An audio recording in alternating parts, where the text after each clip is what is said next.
Hello YouTube, welcome back to the Bison Workshop. I'm Bob, and today we're going to do our first official project. As everybody remembers, the trailer that I built, and when I built the trailer, I put a plug on it to plug into the tractor and use a switch, a double pole switch on the dash to raise the bed up and down. Well, I ended up having to leave the Craftsman tractor that I rebuilt because it's going to cost me $1,500 for a motor for that thing, so it wasn't worth that much. And I had to pick and choose some of the stuff that I could bring with me, and I ended up having to leave the tractor. Well, when I went to hook my shop up, the plug wasn't no good on my shop, so I had to rob the plug off of the trailer because it was a seven pole plug, and I had to rob the cord off of it to use on my shop.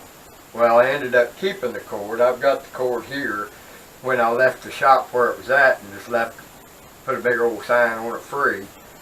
And I just took the plug and the battery and the outlet off the side of it because it's my 220 outlet. But anyway, now I have to redo the electrical part on the trailer. But this time, we're going to put a battery box on it and have the trailer so that it can be hooked to any truck or any trailer, or tractor.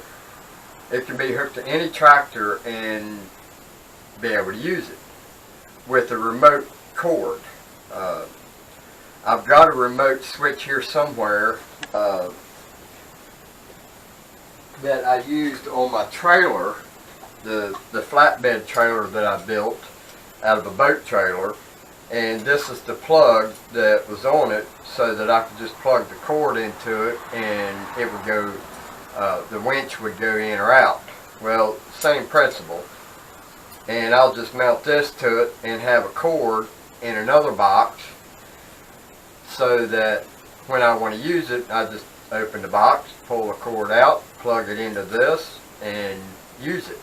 And I can use it while I'm on the tractor, so I can just take and make a mount on the fender for the plug whenever I'm using it. I could just have a magnetic mount or something like that. I don't know yet until I get to that point. But right now, we're building the box. So originally I was going to use a battery box, but some dumbass, meaning me, took the box. I took this box off of the bench of the shop, and it's a little bulky, it's too big, but I left the lid, so there's no lid for it. And I'm kicking myself for doing that, so now I got a battery box with no lid. And it was a nice lid too. So I've decided that this here is the battery that we're going to use. It's a small battery, and it does need to be cleaned up a little bit. And we're going to use this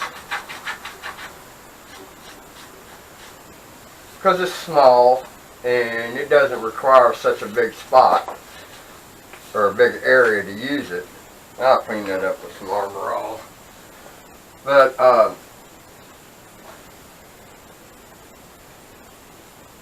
I lost my ashtray. So this box will fit this battery just fine. So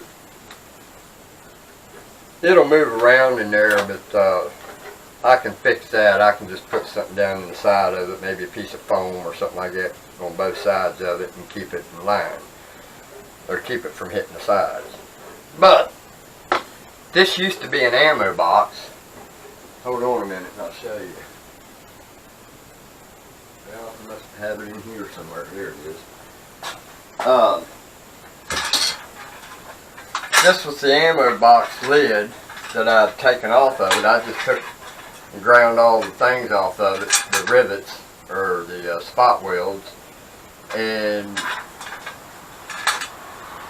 I may still be able to use this because this bottom is pretty rough. Somebody's replaced the bottom on it at one time and brazed it with brazing rods and put a new bottom in it, but because it was really messed up inside of it, as you can see, and it's got a rust hole through it right here, but that's no big deal. It's still solid all the way around, and I don't need it to be sealed and leak free. In fact, the holes will help me.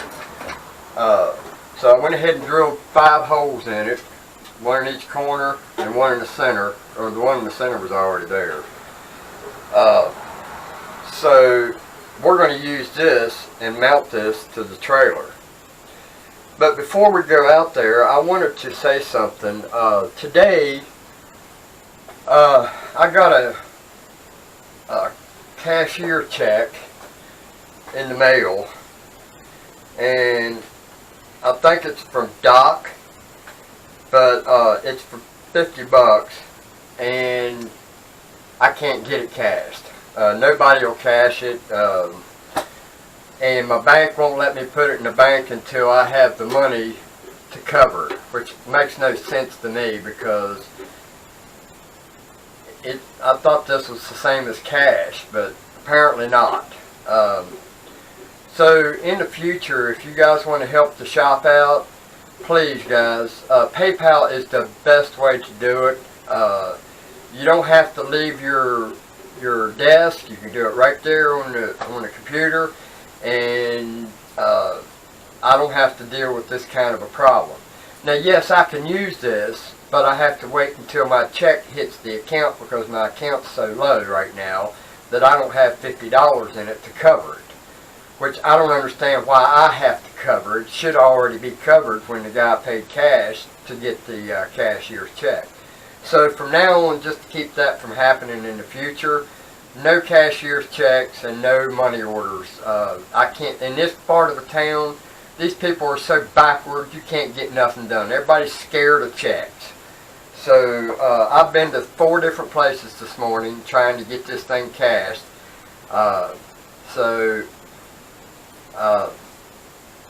Just use PayPal. That's the best way to use it. It's instant. It's here. I can transfer it to my bank with no problem because my bank is connected to my PayPal account. So that's the easiest way and the best way to donate to the shop. Anyway, let's go out here and I'll show you where we're going to mount this. Now this box is going to look better than this when I'm done, because by the time I'm done with it, what I'm going to do is mount this to the side of the trailer, and then I'm going to take this and put it on there to where it's centered and got the same amount on each side on each side of it. And then once I've got it pop riveted on there, then I can just bend those down on there and pop rivet it again, and that'll look good. And then I'll paint this before I do that. So we'll use the black hammers, which is the exact same paint that I used for the frame of the trailer. And it's bent out. There it is. So let's go out and see where we're going to put it. Alright guys, so right here is about the only place that we can put this box. It's got a lip here that will set on there, and then we've got this outdent right here, this round outdent that we're going to have to cut out of this to miss it so it goes flat against the panel, and then we'll bolt it up with probably 2 bolts, one in the middle here, goes straight through on that piece back there, and then one on the other side, and that should be plenty because it doesn't need to I don't need to worry about the bottom because this lip here is going to hold it, and then we'll have bolts holding it together. So I think that'll work. So now we just got to mark this right here where we're going to make a round cut. So we'll just put that there. I want to leave enough room between these so I can get to these bolts if I ever need to. And then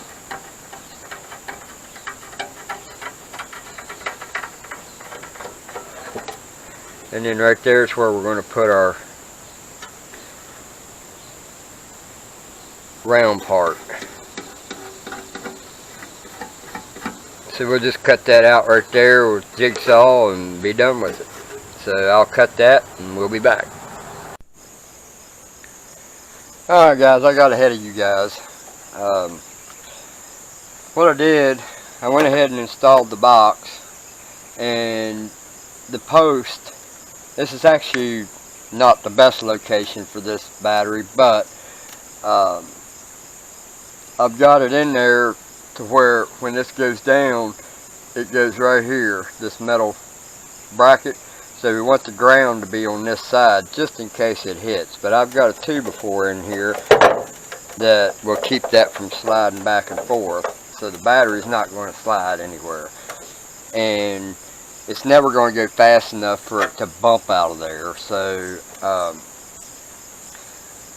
I think basically all I need to do is just get me some kind of rubber pad and mount it to the top of this to just kind of come over here. That way if it does bump up, it ain't going to hit nothing. But it ain't going to hit nothing anyway. This pole right here, if you guys can see that, this bracket right here, or brace, it lands right here. So it should be far enough. But anyway, this is the only battery I got until I can get another battery. I'd like to get a lawnmower battery because then it'll be lower. And eventually I will. But right now I got to work with what I got. Now I couldn't use this trailer until I got this done. So I mounted the plug here. So all I got to do is unplug it. And if you guys remember, this thing right here I used for my trailer, the boat trailer I built flatbed out of, and this will be up, this will be down. Now I wanted to hook up the limit switches, but with this switch I don't know how to do that. Now I know it's possible, I just don't know how, because when I took this out it's got 8 screws, so I don't know which one I'm supposed to put a limit switch to. Both of them are supposed to be to cut the ground. So I'm not sure how to hook the limit switches up with this. I know how to do it with a double throw, double pole switch that's got 6 prongs, 2 in the middle and 2 on each end. But and I've got the diagram for that, but I'm not sure how this switch works compared to the double throw, double pole switch. And I may end up making another one. I just use extension cords and cut them, or took the coating off of them, and I've got 2 greens and 2 whites. But this plug was already wired to the other trailer, so right now I've got it to where it will work. I got to connect these 2 yet, but we're just trying to work on policing the wires to make them look nice. But I'm going to have to do this without the limit switches until I can figure out how to run them in line. If I was running a double throw, double pole switch like I had on the tractor, it wouldn't be no problem. I know how to do that one. It's just the kind of switch. And I might be able to take this switch apart and put a double throw, double pole switch in there and do it that way. I don't know. But regardless, it works. When I go to put these 2 wires here together, it goes up and down. The only thing that I'm not going to have is where it shuts off when it gets to its end. I'm just going to have to be mindful as to where it's at. So what I'll do, I'll just put me a mark on here that I can see from the tractor, and that way when it goes up to that mark, I'll know where to stop. And you know, if anybody else uses it, I'll have to explain to them that, hey, do not go past that line. And I'll leave another inch before the end so that by the time they see that, you got to think about the delay in your eyesight to the brain, so to speak. But we're not going to have no limit switches, and that'll be fine for me because I'm the only one that's going to be using this thing anyway, so I'm going to be paying attention to that.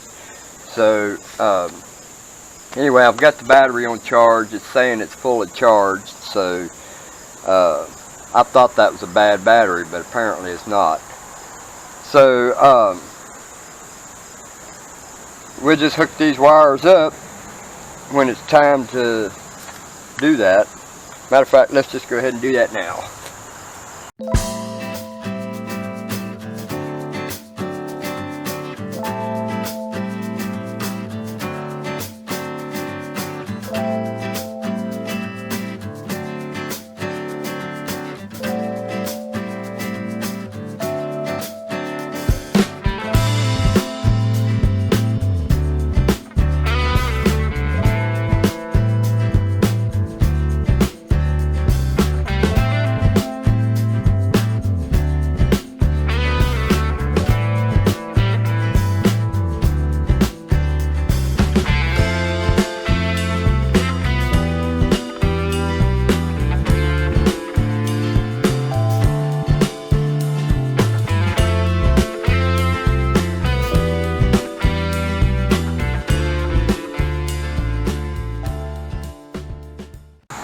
Alright, well that's about the best we're going to get it.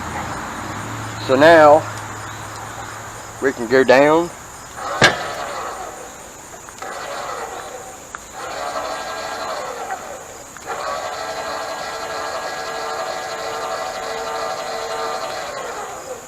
And I don't like this button.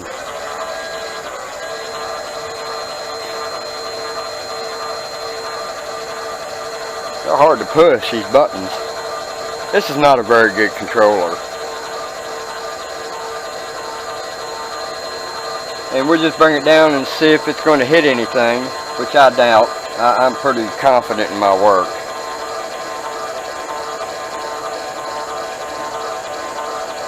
And yes, it does go up too.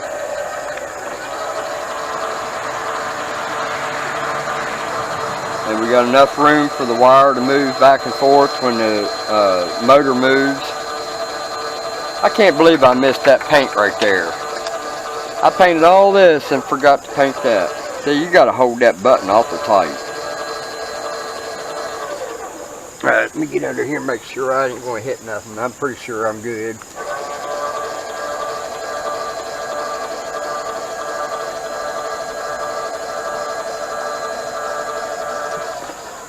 Alright, there it is.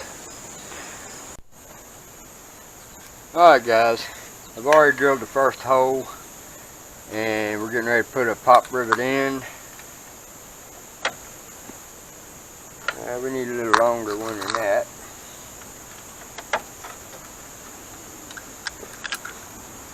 Yeah, it's not going all the way back, but that's alright. We're only worried about the side anyway. There we go.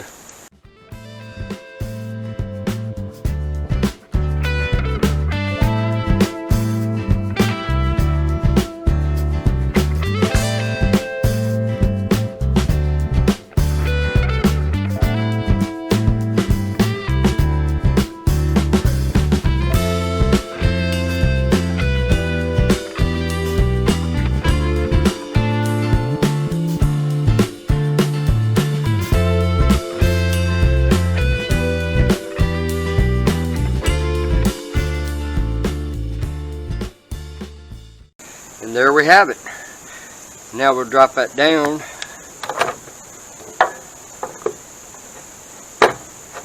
two before it fits better.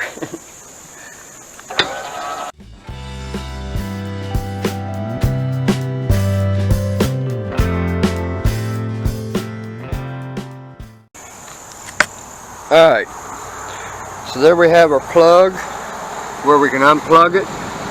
Yeah, don't mind the rust.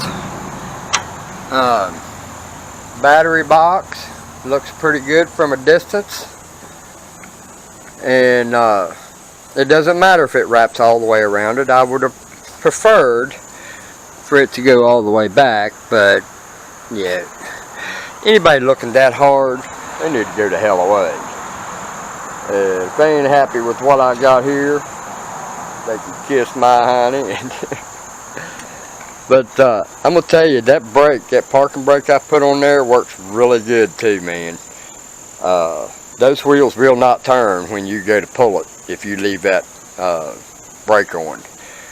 But we need to put a toolbox here, something that I can carry the controller or remote, because it's pretty long.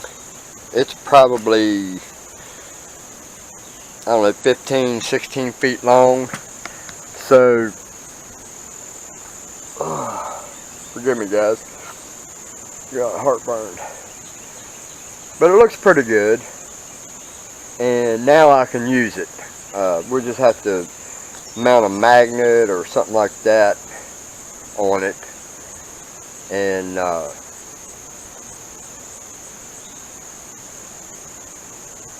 use it on the fender. We can run it along the tongue and run it on the fender, and that way I can just push the button while I'm on the tractor.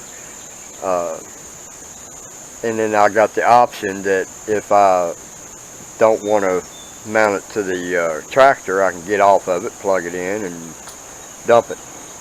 Either way. But I think that'll work. It's better this way because then any tractor can pull it. I don't have to have a certain tractor pulling it and use the full capability of the trailer. So anyway, there you have it. Battery box and remote for the Bison Built garden trailer. So don't forget to like, share, comment, subscribe. You guys have a good one. Later.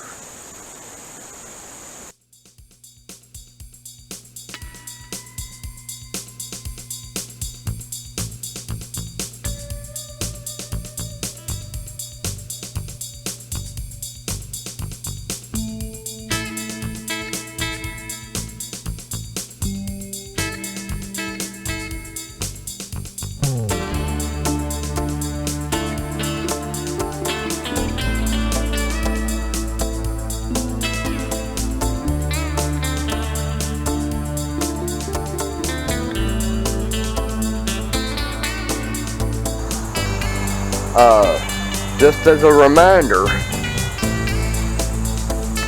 we cannot use a cashier check or a MoneyGram, put them up, or a money order. Some people, you might have to do it that way. If you do, I can't use it. I'm having a hard time cashing this MoneyGram, so I'm telling you, these people here in this town are so frickin' backward, it ain't funny, man. They're not even up to time. They're still in the 90s, maybe even earlier. Even welfare is still working on 1984's criteria for qualifying for food stamps. That's crazy. Back in 84, the cost of living was lower than what it is today. So, anyway, because of that, please guys, PayPal is the best way to do that if you guys want to contribute to the shop. And I appreciate the offer for the check, and it makes me feel good that somebody spent the time to do that, but it would have been easier to just do PayPal. So anyway, if you want to subscribe, or if you want to contribute to the shop, you can do that with BisonWorkshop@gmail.com with PayPal. Anyway,